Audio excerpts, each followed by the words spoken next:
นะโมตัสสะภะคะวะโตอะระหะโตสัมมาสัมพุทธัสสะนะโมตัสสะภะคะวะโตอะระหะโตสัมมาสัมพุทธัสสะนะโมตัสสะภะคะวะโตอะระหะโตสัมมาสัมพุทธัสสะขอนอบน้อมแด่พระรัตนตรัยขออนุโมทนาท่านสาธุชนทุกท่านในวันนี้อยากได้นำเอาเรื่องของสิกขาบทสิกขาบทคือขั้นขั้นตอนของการปฏิบัติในด้านศึกษาในด้านสิกขาคือปัญญาจะพูดถึงวิธีที่จะตัดอุปาทานตามหลักที่พระเดชพระคุณท่านพุทธทาสท่านได้กล่าวเอาไว้บรรยายเอาไว้นานมาแล้วซึ่งท่านได้ทั้งพูดได้ทั้งเขียนทั้งทำตัวให้เป็นตัวอย่างที่ดีเพื่อเป็นการส่งเสริมข้อเขียนหรือคำพูดหรือตัวอย่างของพระเดชพระคุณท่านก็จะนำมากล่าวอีกครั้งหนึ่งพุทธศาสนาหรือหลักพุทธศาสนาที่เกี่ยวกับกรณีนี้คือศีลสมาธิปัญญาข้อปฏิบัติหมวดนี้เรียกว่าไตรสิกขาไตรแปลว่าสามสิกขาแปลว่าศึกษาหรือการศึกษารวมแล้วไตรสิกขาก็คือการศึกษาสามประการสิกขาขั้นแรกที่สุดที่เราคุ้นกันเป็นประจำไม่ว่าจะเป็นศาสนพิธีชนิดใดเรามักจะเริ่มตรงนี้ก่อนหลังจากการนมัสการพระรัตนตรัยอรหังสัมมาสัมพุทโธสวากขาโตสุปฏิปันโนเรียบร้อยแล้วเราก็จะนิยมรับศีลก็คือสมาทานศีลอันนี้เรียกว่าศีลซึ่งหมายถึงการประพฤติดีประพฤติถูกต้องตามหลักทั่วไปไม่ได้หมายถึงการรับศีลเป็นการปฏิบัติตามประเพณีอย่างที่หลายคนเข้าใจแต่ประพฤติให้ถูกต้องไม่เดือดร้อนและไม่ทำให้ตนเองเดือดร้อนคือสบายผู้รักษาศีลมีความสบายสบายกายสบายใจเย็นกายเย็นใจไม่ต้องทุกข์ร้อนศีลมีจำแนกไว้มีศีลห้าศีลแปดศีล10ศีล227หรืออื่นๆอีกเป็นการปฏิบัติเพื่อความสงบเรียบร้อยปราศจากโทษขั้นต้นก็คือทางกายทางวาจาของตนที่เกี่ยวกับสังคมและส่วนรวมหรือเกี่ยวกับสิ่งต่างๆที่จำเป็นแก่การเป็นอยู่สิกขาขั้นที่สองจะไปถึงขั้นที่สองแล้วนะสิกขา หรือการศึกษาขั้นที่สองเรียกว่าสมาธิสมาธิข้อนี้ได้แก่การบังคับจิตใจของตัวเองให้นะบังคับจิตใจของตนเองไว้นะให้อยู่ในสภาพที่จะทำประโยชน์ให้มากที่สุดตามที่ตนต้องการการที่ตั้งข้อสังเกตความหมายของคำว่าสมาธิซึ่งเราก็รู้ดีว่าสมาธิมันคืออะไรการที่จะสังเกตความหมายของคำว่าสมาธิไว้ให้ถูกต้องโดยมากเราทั้งหลายย่อมจะฟังมาว่าสมาธินั้นคือจิตที่ตั้งมั่นแน่วแน่นิ่งเหมือนท่อนไม้หรือมักว่าเป็นจิตที่สงบเป็นจิตที่บริสุทธิ์แต่ลักษณะเพียงสองอย่างนั้นไม่ใช่ความหมายอันแท้จริงของสมาธิการกล่าวเช่นนี้มีหลักในพุทธวจนะหรือพุทธพจน์นั่นเองพระองค์ทรงแสดงลักษณะของจิตด้วยคำอีกคำหนึ่งซึ่งสำคัญที่สุดคือคำว่ากัมมนิโยแปลว่าสมควรแก่การทำงานและคำนี้เป็นคำสุดท้ายที่ทรงแสดงลักษณะจิตที่เป็นสมาธิสิกขาขั้นที่สามเรียกว่าปัญญาหมายถึงการฝึกฝนอบรมทำให้เกิดความรู้ความเข้าใจอันถูกต้องและสมบูรณ์ถึงที่สุดในสิ่งทั้งปวงตามที่มันเป็นจริงแต่เราได้เล่าเรียนมาปัญญา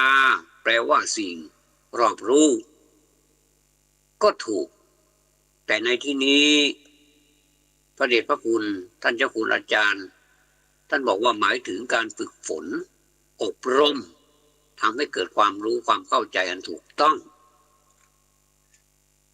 คนเราตามปกติไม่สามารถรู้อะไรให้ถูกต้องตามที่เป็นจริงได้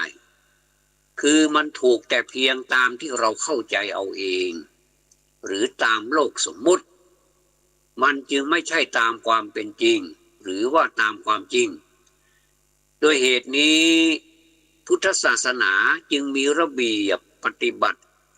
เรียกว่าปัญญาสิกขานี้ขึ้นอีกส่วนหนึ่งเป็นส่วนสุดท้ายสำหรับจะได้ฝึกฝนอบรมให้เกิดความเข้าใจให้เห็นแจ้งในสิ่งทั้งหลายตามที่เป็นจริงโดยสมบูรณ์คำว่าความเข้าใจกับคำว่าความเห็นแจ้งนะในทางธรรมะแล้วไม่เป็นอันเดียวกันความเข้าใจนั้นอาศัยการคิดคำนึงด้วยการใช้เหตุผลบ้างหรือการคาดคะเนเอาตามเหตุผลต่างๆบ้างส่วนความเห็นแจ้งไปไกลกว่านั้นนะญาติโยมคือต้องเป็นสิ่งที่เราได้ซึมซาบมาแล้วด้วยการผ่านผจญสิ่งนั้นๆมาด้วยตนเองหรือด้วยการมีจิตใจจดจ่อต่อเนื่องอยู่กับสิ่งนั้นๆมีจิตใจจดจ่อต่อเนื่องอยู่กับสิ่งนั้นๆโดยอาศัยการเฝ้าเพ่งดูอย่างพินิจพิจารณาจนเกิดความรู้สึกเบื่อหน่ายไม่หลงไหลในสิ่งนั้นๆด้วยน้ำใสใจจริงไม่ใช่ด้วยการคิดเอาตามเหตุผลเพราะฉะนั้นปัญญาสิกขาตามหลักของพุทธศาสนาจึงไม่ได้หมายถึงปัญญาที่ได้มาจากหลักของเหตุผล เหมือนที่ใช้กันอยู่ในวงการศึกษาวิชาการในสมัยปัจจุบันแต่เป็นคนละอย่างทีเดียวปัญญาในทางพุทธศาสนาต้องเป็นการรู้แจ้งเห็นแจ้งด้วยน้ำใสใจจริงด้วยการผ่านประจนสิ่งนั้นๆมาแล้วโดยวิธีใดวิธีหนึ่งภาษาอังกฤษเรียกว่า spiritual experience ก็คือจนฝังใจแน่วแน่เพราะ spiritual นี้แปลว่าเกี่ยวกับใจนะเกี่ยวกับใจ experience ก็คือการฝังไม่อาจให้ลืมเลือนได้เพราะฉะนั้นนี่การพิจารณาในทางปัญญาตามสิกขาข้อนี้จึงต้องใช้สิ่งต่างๆที่ผ่านมาแล้วในชีวิตตนเองเป็นเครื่องพิจารณาสรุปว่าทุกสิ่งทุกอย่างจะต้องเกิดขึ้นกับตนเองไม่ใช่จะไปเอาตัวอย่างคนอื่นแล้วเอามาพูดเป็นตุเป็นตะนี่ไม่ใช่แต่บางท่านอาจจะเข้าใจว่าอาตมานี้คงจะพูดถึงเรื่องสมมุติว่าในเมื่อเราไม่เอาบุคคลอื่นมาเป็นตัวอย่างมาพิจารณาแล้วเราจะไปเคารพนับถือพระรัตนตรัยทำไมพระพุทธเจ้าทำไมเพราะไม่ใช่เราไม่ใช่อย่างนั้นคนละประเด็นในญาติโยมนะต้องแยกออกเป็นอย่างเนี่ยที่ตนเองผ่านมาตนเองเป็นเครื่องพิจารณาหรืออย่างน้อยก็ต้องเป็นเรื่องที่มีน้ำหนักมากเพราะพบเจอมากับตนเองเนี่ยเขาเรียกว่าประสบการณ์นั่นแหละพอที่จะทำให้ใจของเราเกิดความรู้สึกสลดสังเวชเบื่อหน่ายในสิ่งทั้งหลายที่ไม่เที่ยงเป็นทุกข์ไม่ใช่ตัวตนเหล่านั้นได้จริงถ้าเราจะคิดไปตามแนวของเหตุผลทำการวินิจฉัยลักษณะที่ไม่เที่ยงเป็นทุกข์เป็นอนัตตาเนี่ยอีกสักเท่าไหร่ก็ตามเนี่ยมันก็ได้แค่ความเข้าใจแค่นั้นเองไม่มีทางหรอกไม่มีทางให้เกิดความสลดสังเวชได้ไม่มีทางให้เกิดความเบื่อหน่ายในสิ่งทั้งหลายในโลกได้ขอให้เข้าใจว่ากิริยาอาการที่จิตใจเบื่อหน่ายเนี่ยคือคลายจากความอยากจากสิ่งที่เคยหลงรักนั่นแหละคือตัวความเห็นแจ้งในที่นี้มีไหมใครหลงรักอะไรจนหัวปักหัวปำมีไหมมีทุกคนเคยผ่านมาแล้วรักใครชอบใครหลงใครจนหัวปักหัวปำจนไม่เป็นอันกินอันนอนหลักธรรมะได้บัญญัติไว้ชัดเจนทีเดียวว่าถ้าเห็นแจ้งจริงๆนี่นะก็ต้องเบื่อหน่ายจริง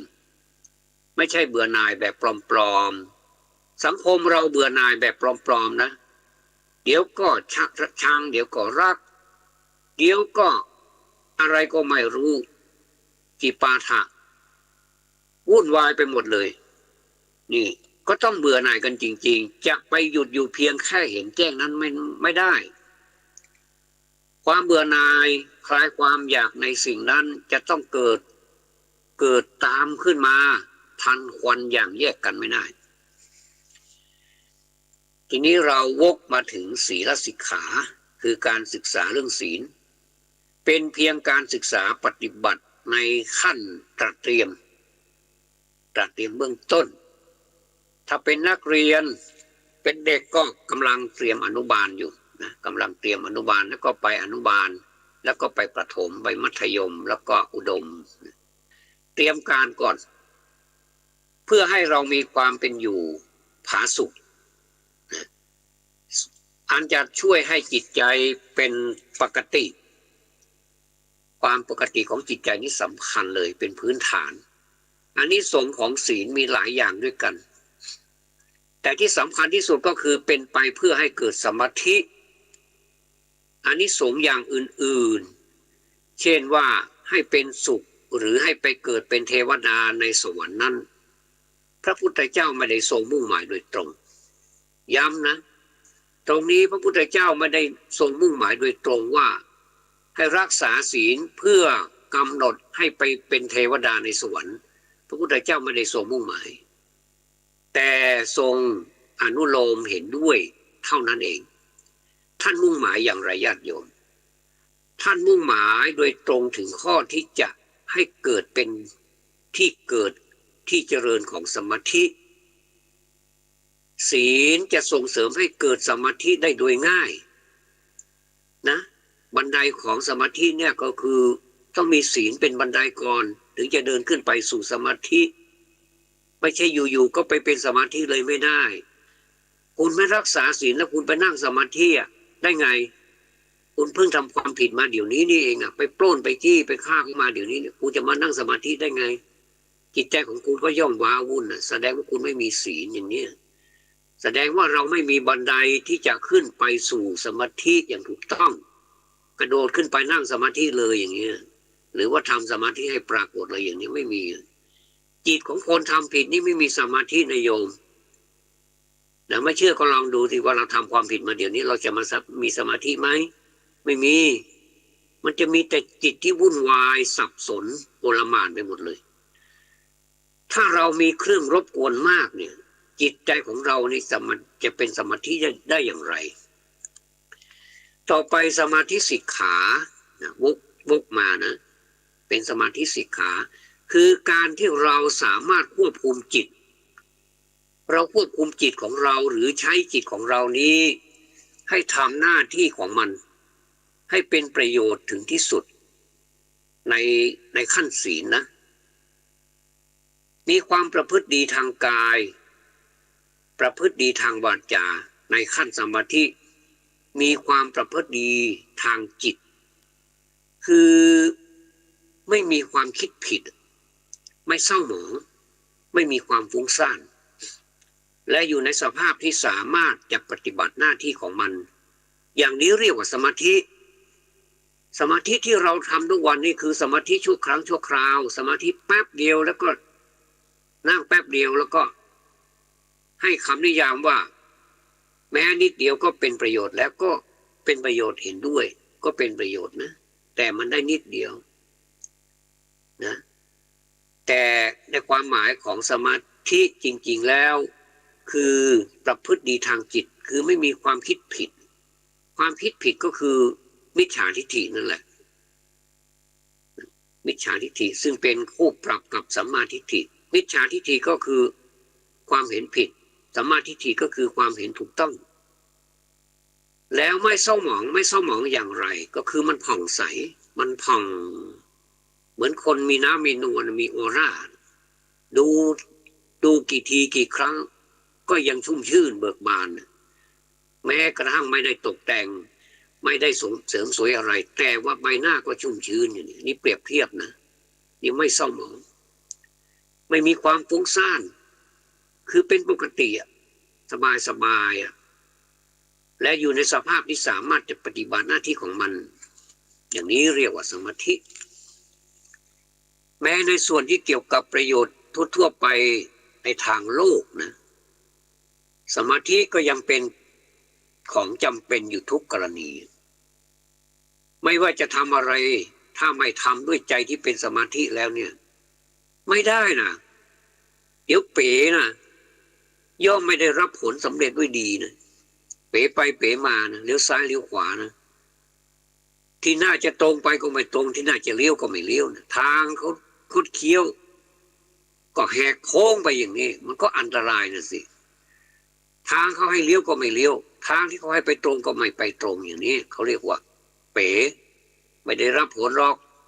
ท่านจึงจัดสมาธินี้ไว้ในลักษณะของบุคคลที่เรียกว่ามหาบุรุษมหาก็แปลว่ายิ่งใหญ่บุรุษก็คือบุรุษ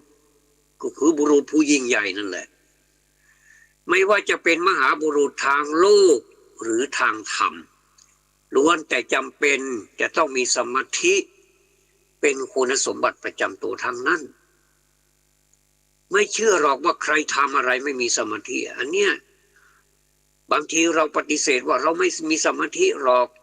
แต่เวลาเรากินข้าวเรามีสมาธิไม่มีเวลาถ้าเราไม่มีสมาธิในการกินข้าวอ่ะเราจะทำยังไงเดี๋ยวมันก็ผิดที่ผิดทางไปหมดเลยเลอะปากเลอะคอไปหมดเลยอันนี้แสดงว่าไม่มีสมาธิมันต้องรู้ว่าปากมีตรงไหนจมูกมีตรงไหนใช่ไหมอันนี้เป็นสมาธิธรรมชาติเลยเรารู้มือมันจะพาคำข้าวเนี่ยเข้าไปสู่ปากไม่ใช่พาคำข้าวเนี่ยไปสู่จมูกอันนี้ก็ผิดที่แล้วเพราะฉะนั้นมันจะต้องมีคุณสมบัติในตัวของมันทั้งนั้นแม้แต่นักเรียนญาติโยมทั้งหลายแม้แต่นักเรียนนี่นะนักเรียนก็ตามนะครูก็ตามเถอะถ้าไม่มีจิตเป็นสมาธิเลยเนี่ยจะคิดเลขออกได้อย่างไรคุณครูนี่จะสอนเลขได้ยังไงวันนี้คณิตศาสตร์นั้นนักเรียนเอาหนังสือคณิตศาสตร์ขึ้นมาเอาปากกาสมุดขึ้นมาเราจะทำเลขกันอย่างนี้คุณครูก็ไม่มีสมาธิและนักเรียนมันจะแค่ไหนเพราะฉะนั้นนี่ต้องมีสมาธิทั้งหมดเลยไม่ว่าจะเป็นใคร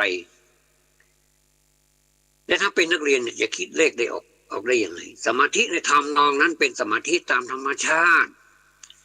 มันยังอยู่ในระดับอ่อนๆส่วนสมาธิในทางหลักพุทธศาสนานี่ที่เรากำลังพูดถึงนี้เนี่ยเป็นสมาธิที่เราได้ฝึกให้สูงยิ่งขึ้นไปกว่าสมาธิปกติธรรมดาที่มันเป็นไปตามธรรมชาติของมันเพราะฉะนั้นนี่เมื่อฝึกกันสำเร็จแล้วเนี่ยจึงกลายเป็นจิตที่มีความสามารถมีกำลังมีคุณสมบัติพิเศษอย่างอื่นๆมากมายเหลือเกินการที่เราสามารถถือเอาประโยชน์จากสมาธิได้ถึงปานนี้เนี่ยเรียกว่ามนุษย์ได้ก้าวขึ้นมาถึงการรู้ความลับของธรรมชาติอีกขั้นหนึ่งนะข้อนี้หมายถึงอย่างนี้นะหมายถึงการรู้วิธีบังคับจิตให้มีสมรรถภาพยิ่งไปกว่ามนุษย์ธรรมดาจะทำได้ท่านสังเกตดูนะคนที่มีสมาธิขั้นนี้เนี่ยจะมีอะไรที่มันแปลกกว่าสมมุติว่ามีคนอยู่5 คนและคนมีสมาธิไม่มีสมาธิหรือไม่เคยรู้จักสมาธิเลยแต่ว่าเป็นสมาธิแค่ธรรมชาติแค่นั้นเองแต่ไม่เคยฝึกไม่เคยเรียนรู้เพิ่มเติมเลยอย่างนี้ก็จะรู้ในวง5 คนนั้นเลยมันจะมีอยู่1 คนที่มีสมาธิหรือว่า2 คนก็แล้วแต่ที่มีสมาธิถึงขั้นที่ได้รับการฝึกอบรมมาแล้วสามารถบังคับจิตได้ถ้าเปรียบอีกอย่างหนึ่งก็เหมือนกับคน5 คนนั้นคนหนึ่งขับรถเก่งมากนะคนหนึ่งขับรถเก่งแต่ว่าประสบอุบัติเหตุก็มากคนหนึ่งขับรถเก่งมากแล้วก็พาผู้โดยสารหรือว่าพาตัวเองไปไหนมาไหนนี้ไม่เคยมีอุบัติเหตุเลยแล้วก็ไม่เคยมีกรณีพิพาทหรือไปชนหรือไปฝ่าไฟแดงหรือไปทำผิดกฎจราจรแม้แต่ครั้งเดียวเลยอันนี้เขาเรียกว่าเข้าขั้นสูงสุดแต่คนที่ขับรถเก่งก็จริงแต่ไปเฉี่ยวนั่นชนนี่มีเรื่องมีราวอยู่บ่อยๆฝ่าสัญญาณไฟจราจรบ่อยๆอย่างนี้เขาเรียกว่ามันดีแต่มันดีไม่หมดมันไม่ดีมากมันเพียงแต่ดีเหมือนคุณครูให้คะแนนนักเรียนจะมีพอใช้ระดับแรกก็อยากนอนแล้วก็พอใช้ดีและก็ดีมากเราก็จะเรียกคนที่ขับรถเก่งไม่มีปัญหาอะไรเลยอย่างนี้เขาเรียกว่าสมาธิขั้นสูงคือบังคับจิตได้แต่พอมาถึงนะการที่มีขั้นศีลเนี่ยขั้นศีลเนี่ยยังไม่ถือว่าเป็นการอวดอุตริมนุสธรรมขั้นศีลนี่นะ ยังไม่ถือว่าเป็นการอวดอุตริมนุสธรรมแต่พอมาถึงขั้นที่เป็นสมาธิเป็นฌานเป็นสมาบัติท่านจัดเป็นอุตริมนุสธรรม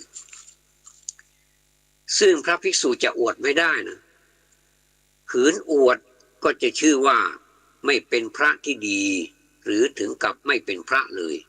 และแต่กรณีข้อนี้พระพุทธเจ้าท่านเน้นท่านทรงเน้นไว้นะการที่ได้มาซึ่งสมาธินี้เราต้องลงทุนไม่ว่าจะทำอะไรเราต้องลงทุนก่อนใช่ไหมค้าขายมันก็ต้องลงทุนนะต้องลงทุนทำสมาธินี่มันก็ต้องมีการลงทุนเหมือนกันอดทนศึกษาอบรมและปฏิบัติอันนี้คือการลงทุนแล้วเราจะได้อะไรเราก็จะมีสมาธิตามสมควรที่การที่เราลงทุนไปที่จะมีได้ในที่สุดเราก็จะได้ผลในการปฏิบัติหน้าที่ได้ดีมากไปกว่ามนุษย์ธรรมดาที่ได้ยกตัวอย่างเอาไว้ที่เขาได้กันนี่เพราะเรา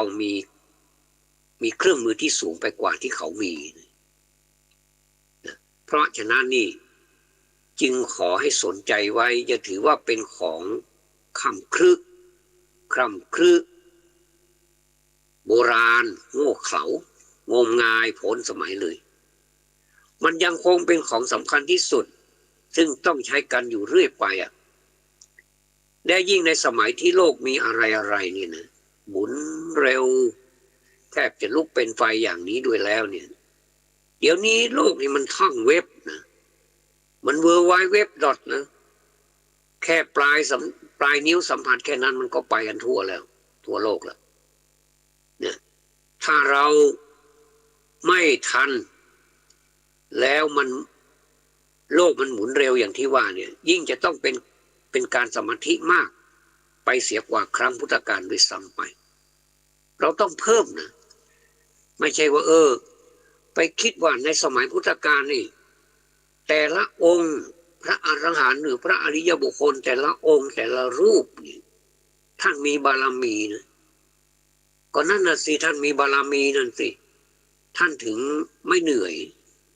พอได้ยินได้ฟังมามันเข้าล็อกพอดีเพราะว่าบารมีมันแก่รอบแล้วนี่ภาษาบาลีถ้าเราเรียนบาลีเขาเรียกว่าแก่รอบแล้วก็คือโดยรอบนั้นไม่มีปัญหาแล้วเพียงแต่รับฟังแล้วบารมีเดิมก็มาเติมมาเสริมมาต่อ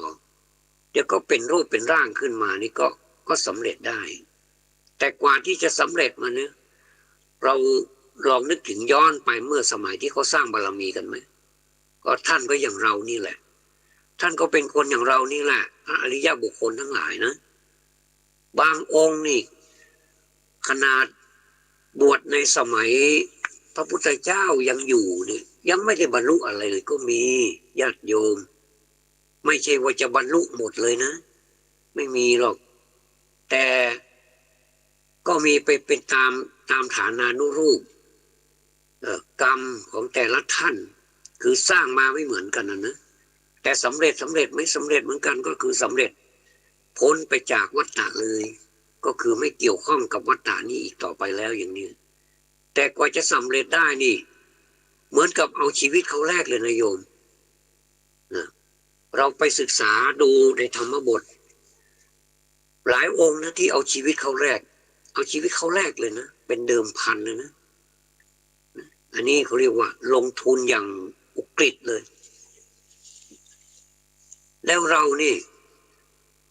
ก็ถ้าจะเปรียบไปก็เหมือนกับท่านอริยบุคคลทั้งหลายที่ท่านวิมุตติไปแล้วก็คือหลุดพ้นไปแล้วนี่วิมุตตินี่คือความหลุดพ้นนี่ถึงแม้ว่าเราจะไม่หลุดพ้นเลยทีเดียวเนี่ยแต่ก็เป็นปัจจัยนะคุณโยมเป็นปัจจัยในความที่เราจะหลุดพ้นในโอกาสต่อไปถ้าใครบารมีมากก็หลุดพ้นไปเลยก็มุทิตาด้วยแสดงความยินดีด้วยเพราะการหลุดพ้นเนี่ยมันมีความมันสุดยอดของพุทธศาสนาเลยนะก็คือหลุดไปเลยหลุดพ้นไปเลย ก็ไม่เป็นไร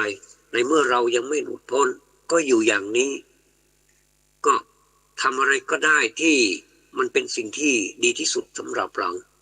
นะอย่ามัวหลงระเริงอะไรต่อไปเลยนี่เนี่ยเพราะฉะนั้นในการปฏิบัติเนี่ยมันเป็นเรื่องวัดคนนะวัดระดับของคนนะเหมือนเครื่องวัดอุณหภูมิวัดระดับไข้นะใครที่มันไม่เป็นไข้เครื่องก็จะบอกว่าอุณหภูมิปกติแต่ใครที่มีปัญหานี่เดี๋ยวเขาก็จะบอกเองเครื่องก็จะบอกเองว่าอุณหภูมิของท่านผิดปกติอย่างนี้นะต้องถึงเวลาไปหาหมอแล้วอย่างนี้ผิดปกติเนี่ยเป็นเครื่องวัดนะที่เราไปวัดกันเนี่ยไปวัดนะไปวัดคุณความดีนะไม่ใช่ไปวัดตามประเพณีนะที่เราเข้าใจนะวันนี้ยายจะไปวัดตาจะไปวัดคุณพ่อคุณแม่ไปวัดไปทำไมหรือสมมติเด็กถามก็วันนี้วันพระนะลูกก็ไปวัดแล้วลูกก็จะมีความสงสัยต่อไปว่าคุณตาคุณยายคุณพ่อคุณแม่ไปวัดทำไมก็ประเพณีของเราเป็นอย่างนี้นะลูกถ้าอย่างนี้จบเลยนะอย่างนี้จบเลยจบแค่นี้เองไม่ได้ไปต่อละก็คือเด็กก็จะเด็กไม่ได้เอ๊ะนะแต่ไม่แน่นะสมัยนี้นี่เด็กเอ๊ะนะว่าเป็นเพียงแต่ประเพณีเท่านั้นหรือคุณตาคุณยายคุณพ่อคุณแม่แล้วก็ได้ยินเสียงยืนยันว่าใช่ลูกเป็นไปตามประเพณีเราจึงไปวัดตามประเพณีนี่ไงอันนี้ไม่ได้ว่าใครนะเราก็มักจะเข้าใจกันอย่างนี้ใช่ไหมแต่จะมีใครสักคนไหมที่มาบอกว่าเราไปวัดเราไม่ได้ไปตามประเพณีนี้นะเราไปศึกษาสิกขาบทนะมีศีลมีสมาธิมีปัญญาเราฟังธรรมนี่ฟังตามประเพณีไหมฟังตามความนิยมไหมว่าเสียงดีพูดเพราะดีสนุกอย่างนี้เหรอเราก็ได้แค่นี้นะญาติโยมขออภัยไม่ได้ว่าให้ใครไม่ได้ว่าให้โยมไม่ได้ว่าให้พระแต่ว่าเราได้เพียงแค่นี้จริงหรือถ้าคิดย้อนไปเราเสียดายเวลาที่เสียไปไหมเวลาที่เสียไปนะคืออายุที่ได้มาคือเวลาที่เสียไปทุกเวลาทุกวินาทีนี้ถัดต่อไปนี้ก็ถึงความเกี่ยวเนื่องกันระหว่างสมาธิสิกขากับปัญญาสิกขาญาติโยมทั้งหลายพระพุทธเจ้าตรัสไว้เลยทีเดียวว่าเมื่อจิตเป็นสมาธิแล้วเนี่ยย่อมเห็นสิ่งทั้งหลายทั้งปวงตามที่เป็นจริงมันหมายถึงอาการที่จิตประกอบด้วยสมาธิในลักษณะที่พร้อมจะปฏิบัติหน้าที่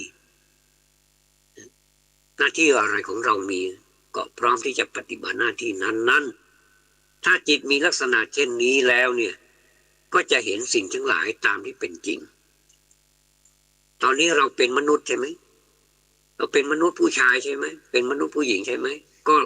มองดูตัวเองก็ใช่เป็นมนุษย์ผู้ชายเป็นมนุษย์ผู้หญิงอย่างนี้เป็นต้นรู้ตามความเป็นจริงของเราว่าเป็นมนุษย์ผู้หญิงหรือเป็นมนุษย์ผู้ชายเราเป็นชาวพุทธใช่ไหมก็มองดูตัวเองว่าเราเป็นจริงหรือเปล่าเราเป็นแต่นามหรือเป็นทั้งหมดทั้งจิตทั้งกายทั้งใจว่างั้นเถอะหมายถึงอาการที่จิตประกอบด้วยสมาธิดูตัวเองนะข้อนี้มีความแปลกประหลาดอยู่หน่อยหนึ่งคือว่าเรื่องอะไรที่เราอยากจะรู้นี่หรือปัญหาที่เราอยากจะสะสางกันนั้นเนี่ยตามปกติมันฝังตัวประจำอยู่ในใจของเราทั้งนั้นนะฝังตัวนะของเราทั้งใจของเราเนี่ยทั้งนั้นเราอาจจะไม่รู้สึกก็ได้คือมันจะอยู่ในจิตใต้สำนึกมันมีอยู่ในจิตใต้สำนึกของเราเรื่อยไปตลอดเวลาเลยขณะที่เราตั้งใจจะสะสางให้ออกเนี่ยมันก็ไม่ออกเพราะเหตุว่าจิตใจขณะนั้นนี่มันไม่เหมาะสมที่จะสะสางปัญหานั้นนั่นเองต้องเข้าใจจิตนะจิตนี้อะไรเวลาที่มันแบบเหนียวแน่นเนี่ยมันไม่ออกนะมันยิ่งกว่ากาวตาช้างอีกนะโยม เออแต่จิตนี่ที่มันมีอะไรอยู่ใต้จิตเนี่ยใต้จิตสำนึกเนี่ยใต้จิตสำนึกเนี่ยมันก็จะแกะออกยากคือถ้าผู้ใดทำสมาธิที่ถูกต้องเนี่ยคือให้มีลักษณะที่เรียกว่ากัมมนิโยเนี่ยนะที่พูดมาเนี่ยแต่ต้นกัมมนิโยเนี่ยพร้อมที่จะปฏิบัติงานทางจิตแล้วเนี่ยปัญหาต่างๆที่สะสมอยู่ในจิตใต้สำนึกเนี่ยมันจะมีคำตอบโผล่ออกมาเลยโผล่ออกมาเฉยๆเลยยังไม่มีปีไม่มีคุยเลยว่างั้นต่อเนื่องจากขณะที่จิตเป็นสมาธินั้นแต่ว่าถ้าหากมันยังไม่โผล่ออกมาเนี่ยเราก็ยังมีวิธีอื่นอีกอันหนึ่งก็คือให้น้อมจิตไปสู่การพิจารณาเขาก็จะมีก๊อกหนึ่งก๊อกสองเหมือนกันนะปัญหาที่เรา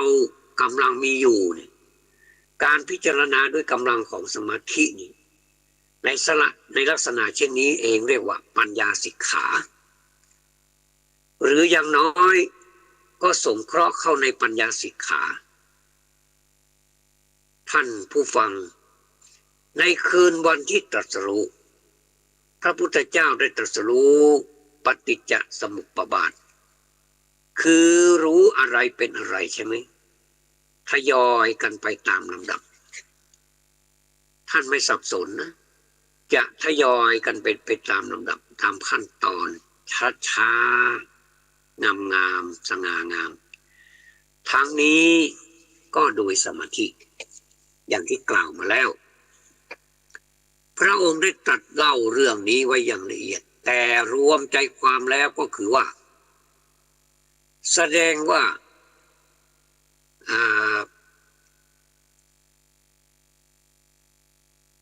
ในขณะที่จิตเป็นสมาธิดีแล้วเนี่ยก็น้อมจิตไปเพื่อพิจารณาปัญหานั้นๆทั้งนี้หรือว่าทั้งหมดนี้นี่เป็นการแสดงให้เห็นว่าปัญญากับสมาธินี้จะต้องเกี่ยวข้องกันเสมอไปแต่จากกันไม่ได้ถ้าจะเป็นคู่แฝดก็เป็นแฝดติดตัวกันไปจนตายแต่ว่าอาการที่ปัญญาอาศัยสมาธินั้นบางทีเรามองไม่เห็นเลยจริงๆนะเรามองไม่เห็นเลยเช่นเวลาที่เงียบสงัดเย็นสบายไม่มีอะไรรบกวนใจอย่างนี้จิตนี่เป็นสมาธิสดชื่นดีนะท่านเคยสบายแบบนี้ไหมเข้าใจว่าทุกคนเคยสบายนะบางบ้านนี่มีแอร์นะมีแอร์อาบน้ำแล้วก็มากินข้าวแล้วก็เข้าห้องน้ำไปชำระฟันเรียบร้อยแล้วนะ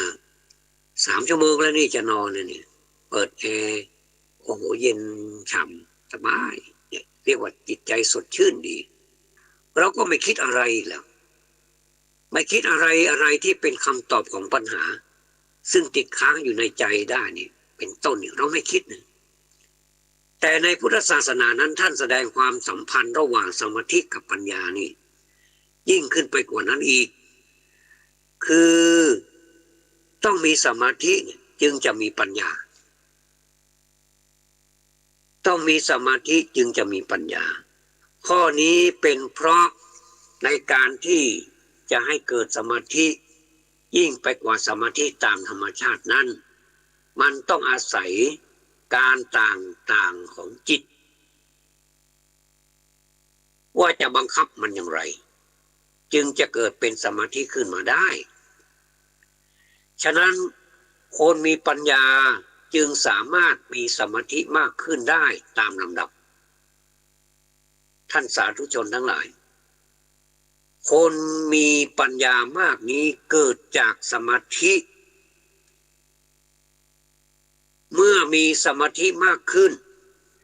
ปัญญาก็ยิ่งมีกำลังมากขึ้นตามมันส่งเสริมซึ่งกันและกันไปในตัวถ้ามีปัญญาแล้วก็จะต้องมีความเห็นแจ้งและมีผลเป็นความรู้สึกเบื่อหน่ายสลดสังเวชถอยหลังออกมาจากสิ่งทั้งปวงที่เคยหลงรักหลงยึดถือ ถ้ายังถ้าเรายังรี่เข้าไปหาสิ่งทั้งปวงด้วยความหลงรักนี่นะด้วยความยึดถือนี่ด้วยความหลงไหลเนี่ยแล้วมันไม่ใช่เป็นปัญญาของพระพุทธศาสนาที่ว่าชะงักหรือถอยหลังนี้ไม่ใช่ทางกิริยาการเช่นจะต้องจับสิ่งนั้นสิ่งนี้ขว้างทิ้งหรือทุบตีให้แตกหักหรือว่าต้องวิ่งหนีเข้าป่าไปเนี่ยอย่างนั้นก็ไม่ใช่อย่าเข้าใจว่าอย่างนั้นแต่หมายถึงชะงักถอยหลังด้วยจิตใจโดยเฉพาะคือใช้จิตนี่แหละถอยหลังคือมีจิตใจถอยห่างออกจากการที่เคยตกเป็นทาสของสิ่งทั้งปวงมาเป็นจิตที่อิสระท่านผู้เจริญทั้งหลายจิตอิสระนี้ทุกท่านอยากเป็นทุกท่านอยากได้ใช่ไหมท่านมีจิตเป็นของตนเองท่านก็ควรจะทำให้จิตของท่านอิสระอิสระในที่นี้หมายถึงอิสระทางใจทางจิตนะไม่ใช่ว่าเราอยู่ในสังคมเราก็จะอยู่คนเดียวนี่แหละแบบอิสระมันไม่ใช่ท่านผู้รู้ทั้งหลายกล่าวว่าเราเป็นมนุษย์สังคมเราจะต้องอยู่ในสังคมเราจะต้องทำพูดคิดอะไรในสังคมนี้ให้อยู่กับสังคมได้ภาษาล้านนาบอกว่าน้ำเปียงใดบัวเปียงอันอันนี้คือความหมายคือมีเราไม่ได้ใช้สังคมปกติทั่วไปนี้ถอยห่างไม่ใช่ว่าเราจะไม่เกี่ยวข้องกับสังคมแล้วไม่ใช่คือใช้จิตของเรานี่แหละถอยห่างออกมาคือใช้จิตบังคับผลของความเบื่อหน่ายคลายความอยากนี่จากสิ่งทั้งปวงมันเป็นอย่างนี้ไม่ใช่ไปฆ่าตัวตายอันนี้ไม่ใช่อีกอะหรือเข้าป่าไปบวชเป็นฤาษีแล้วเอาไฟจุดเผาสิ่งต่างๆเสียให้หมดเลยอย่างนี้มันก็ไม่ใช่ภายนอกจะเป็นอย่างไรก็จะเป็นไปตามเรื่องของมันอย่างนั้นหญิงก็เป็นหญิงชายก็เป็นชายมีปกติทำอย่างไรของชาวโลกก็ทำอย่างไรก็ทำอย่างนั้นยังคงเป็นไปตามเหตุตามผลตามความเหมาะสมแต่มันมีคำว่าแต่ภายในจิตใจนั้นย่อมเป็นอิสระไม่เป็นทาสของสิ่งต่างๆอย่างใดอย่างหนึ่งแต่ที่เราเป็นมานะอีกต่อไปเนี่ยนะนี่คืออานิสงส์ของปัญญาท่านใช้เรียกด้วยคำบาลีว่าวิมุตติอย่างที่อาตมาพูดไว้สักครู่นี้วิมุตติก็คือความหลุดพ้นหมายถึงหลุดพ้นจากการเป็นทาสของสิ่งทั้งปวงโดยเฉพาะทาสของสิ่งที่เรารักสำคัญนะเรารักอะไรนี่เรามักจะยึดติดนะว่าอันนั้นของเราอันนี้ภรรยาของเราใช่ไหมอันนี้แฟนของเราใช่ไหมอันนี้คนรักคนชอบเราใช่ไหมอันนี้ FC ของเราหรือเปล่ามันใช่ก็ต้องรักษา FC เอาไว้ไม่ให้ FC เสียใจจะพูดอะไรก็ได้ให้ FC พอใจแล้วก็ FC จะอยู่กับเรานานๆอย่างนี้โดยเราไม่ได้ใช้อะไรบอก FC เลยว่าอันนี้มันผิดนะถึงแม้ว่า FC มันจะเข้าใจผิดแล้วเขาก็โกรธเราแล้วก็ไม่ติดตามเราต่อไปอย่างนี้เราก็ไม่รู้จะพูดยังไงแต่เราก็จะต้องพยายามพูดให้ FC หรือว่าผู้ติดตามเรานี่เข้าใจว่าสิ่งนี้มันผิดจริงๆอย่าน้อยใจอย่าเสียใจนะอย่าเข้าใจผิดนะอย่างนี้ก็คอยพูดกันไปอันนี้ผิดนะอันนี้ถูกนะก็ว่ากันไปตามเรื่องไม่ได้พูดเอาใจนะถ้าพูดเอาใจตามใจนี่จิตไม่อิสระนะก็จะหลงอยู่นั่นแหละอันนี้เรียกความรักนี่นะทำให้คนจุดได้ทำให้คนหูบวกหูหนวกตาบอดได้นะแม้แต่สิ่งที่เราไม่รักก็ตามเถอะเราก็ตกเป็นทาสของมันเหมือนกันเป็นทาสตรงที่ต้องไปเกลียดมันนั่นเองแหละอยู่เฉยๆไม่ได้อุตส่าห์ไปเกลียดมันแล้วไปใจร้อนกับมันบังคับเราได้เหมือนกับที่ของที่เรารักเนี่ยแต่อยู่ในลักษณะคนละอย่างนะฉะนั้นคำว่าเป็นทาสของสิ่งทั้งปวงนั้นย่อมหมายถึง ทั้งทางที่พอใจและไม่พอใจนะอันนี้จิตต้องอิสระจากสิ่งสองสิ่งนี้นะทั้งพอใจและไม่พอใจด้วย ไม่ใช่ว่าไม่พอใจอย่างเดียวหรือว่าพอใจอย่างเดียวไม่ใช่ ทั้งหมดเลย แสดงว่าเราหลุดออกจากการเป็นทาสของสิ่งทั้งปวงทั้งพอใจและไม่พอใจทั้งรักและไม่รักมาเป็นอิสระอยู่ได้ด้วยอาศัยของปัญญาร่มเงาของปัญญาพระพุทธเจ้าท่านจึงได้วางหลักไว้สั้นๆที่สุดว่าคนเรานี่นะบริสุทธิ์ได้ด้วยปัญญาท่านไม่เคยตรัสว่าบริสุทธิ์ได้ด้วยศีลด้วยสมาธิแต่ก็นั่นแหละความจริงคำที่สรุปศีลท่านสรุปไว้ว่าต้องทำศีลให้บริสุทธิ์อันนี้ทำศีลให้บริสุทธิ์แต่ว่าบริสุทธิ์จริงๆบริสุทธิ์ตัวจริงก็คือปัญญาแต่ทั้งสองอย่างนั้นก็มีส่วนร่วมในการที่จะประกอบปัญญาให้มีขึ้นก็คือศีลกับสมาธิโดยเฉพาะสมาธิกับปัญญาเป็นคู่แฝดกันแต่บริสุทธิ์ได้ด้วยปัญญาจริงๆท่านสาธุชนเพราะมันทำให้หลุดออกมาจากสิ่งทั้งปวงได้การไม่หลุดก็คือมีความไม่บริสุทธิ์สกปรกมืดมัวเร่าร้อนเมื่อหลุดก็จะมีความบริสุทธิ์สะอาดสว่างไสวแจ่มแจ้งและสงบเย็นมันเป็นผลของปัญญาหรือเป็นลักษณะอาการที่แสดงอาการแสดงว่าปัญญาได้เข้าปฏิบัติหน้าที่ของมันถึงที่สุดแล้วเหมือนพระอริยเจ้าทั้งหลายฉะนั้นขอให้ท่านทั้งหลายจงได้กำหนดพิจารณาสิกขาข้อที่3คือปัญญานี้ให้ดีๆนะว่ามันมีอยู่อย่างไรและเป็นของสูงสุดเพียงไรปัญญาในทางพุทธศาสนาก็คือปัญญาที่ถอนตนออกมาเสียจากสิ่งทั้งปวงโดยการทำลายอุปทาน4ประการเสียได้หมดสิ้นความยึดติดทั้ง4นั้นเป็นเหมือนกับเชือกที่ผูกมัดส่วนเราไว้มัดส่วนตัวของเราก็คือล่ามเราไว้ปัญญาก็เป็นเสมือนมีดที่จะมาตัดสิ่งเหล่านี้ให้ขาดไป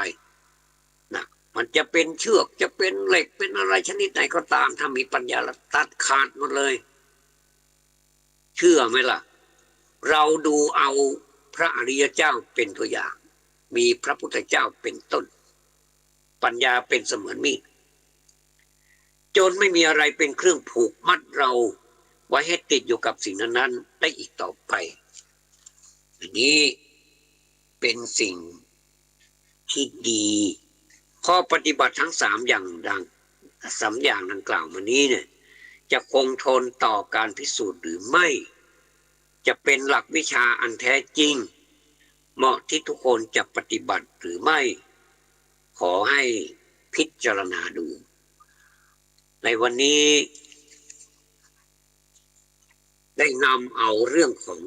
สิกขาคือศีลสมาธิและปัญญาที่เราคุ้นหน้านั่นแหละ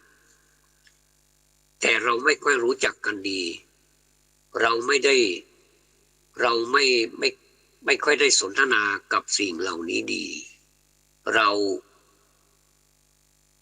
ปฏิบัติเราประพฤติตามแนวทางของวัฒนธรรมหรือประเพณีเท่านั้น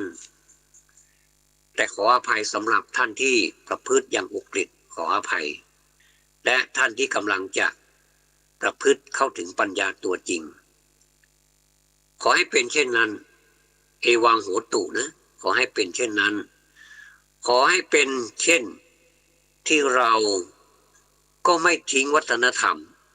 ที่เราก็ไม่ได้ทิ้งประเพณีคือมันเป็นพื้นฐานที่จะนำไปสู่แก่นของมันก็มีความจำเป็นแต่ว่าเราจะต้องเอาทั้งแก่นทั้งเปลือกด้วย เราค่อยทยอยละกันไปก็ละความยึดติดละอุปทานกันไปอันนี้ยากนะโยมแต่ว่ามันก็ไม่ยากสำหรับคนที่จะทำเรามองดูพระอริยเจ้าทั้งหลายที่เราเห็นที่เราทราบมานี้ว่ามีมากมายในปฐพีนี้แล้วเราก็จะต้องเป็นอีกหนึ่งในปฐพีนี้เหมือนกันที่เราหวังว่าเราจะต้องพ้นจากวัฏฏะที่วนเวียนไปซ้ำซากแบบนี้เป็นทุกข์เหลือเกินเนี่ยให้ได้ถึงแม้ว่าวันนี้เราไม่คิดเดี๋ยวนี้เราไม่คิดหลังจากฟังนี้แล้วจบแล้วอาจจะคิดก็ได้ขอให้คิดขอให้เอวังโหตุทโยมในวันนี้ขอกราบขอบพระคุณท่านพระครูสมุวิศวัตรวรจิตโจผู้อำนวยการสถานีวิทยุ FM 104.50 เมกะเฮิรตซ์วัดป่าหินมหาวิทยาลัยเชียงใหม่ที่เคารพอย่างสูงไว้ณโอกาสนี้ด้วยนะครับขอนำรายการนี้จากลาท่านสาธุชนไปก่อนจนกว่าเราจะพบกันใหม่ขอความสุขความสวัสดีในธรรมจงมีแด่ท่านสาธุชนทุกท่านเจริญพร